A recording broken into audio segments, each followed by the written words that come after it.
Hello, my name is Tamara Schlichting Music, and I'm here to talk to you today about plagiarism. Now, plagiarism is a huge problem that we as educators have really gotten, not, I wouldn't want to say gotten used to, but something that we've had to deal with day in and day out.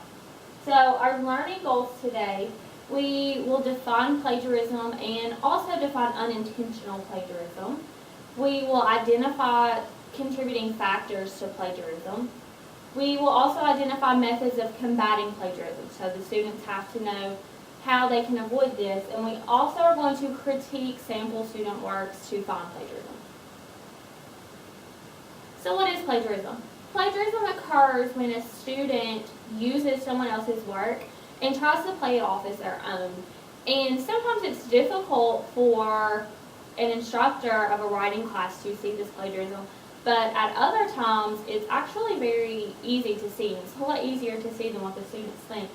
But combating plagiarism and really fighting it and not letting it happen again, it's not just the student's responsibility. We as educators and also administrators need to take some responsibility as to the plagiarism that is going on, because there are things that we can do that will get rid of this plagiarism. So you also have this thing, unintentional plagiarism. So as if plagiarism in this whole topic wasn't enough, you also have unintentional plagiarism. Unintentional plagiarism occurs when someone doesn't cite something that they're not supposed to, when they don't use quotations around a direct quote, and also when they try to paraphrase or summarize and put it into their own words, but they fail to do that. So unintentional plagiarism is not intentional, obviously, hence the name, but we as educators don't know what students meant to do, so sometimes it's pretty difficult. So how has it become a problem? Social norms are a huge thing when it comes to students, and especially high school students. If another student plagiarizes, they see that, well, maybe I can do this too, and they may see that plagiarism is an okay thing. And I think that social norms have begun to allow cheating. I wouldn't say that they would accept it, but I would say that cheating has become allowed, and it's become allowed way too much. You also have ethics. Students these days just don't have the same ethics that we had or that the older generations had. They don't see honesty as big of a priority as what it used to be. You also have blurry parameters. There are times that a student just doesn't know what they're supposed to do. So these parameters around plagiarism are very blurry. So a student something might be plagiarism in one class, while as another teacher may not consider it plagiarism in another class. So it's very difficult sometimes for students, and that is where we as administrators and we as teachers and teachers of writing, that's where we need to set those parameters. We need to make them clear.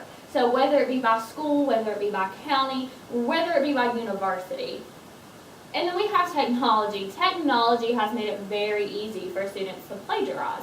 So a student can go online right now and they can buy a paper for $15.99 or something, and students think that a teacher isn't going to go online and see.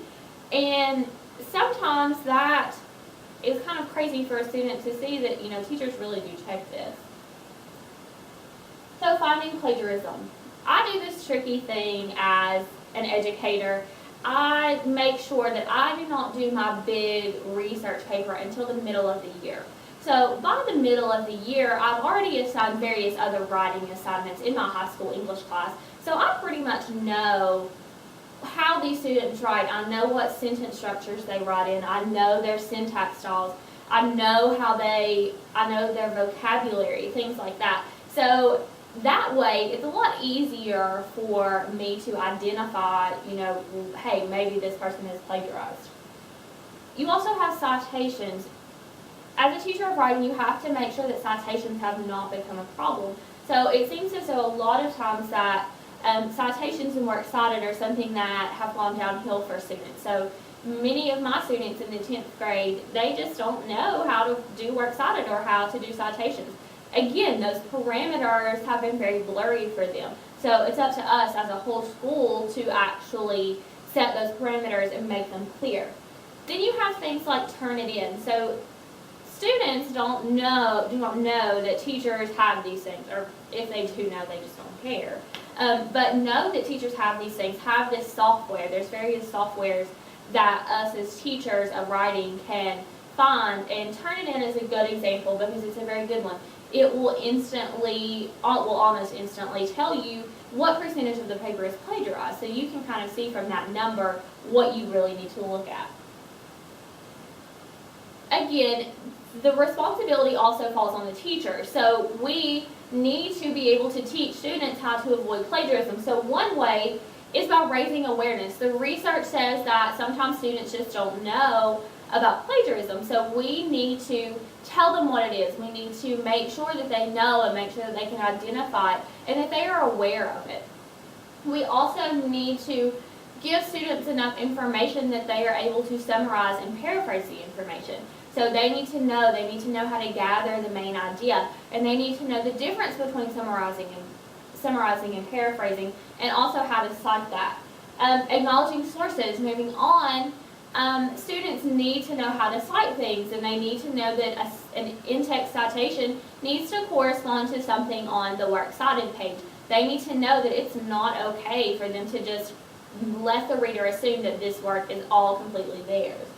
And by creating creative assignments, we as teachers can help to eliminate plagiarism, because we can assign these things that are very much particular to a certain student, or something that they have to write about something personal, and that there's no way at all for them to go onto the internet and plagiarize this and copy this.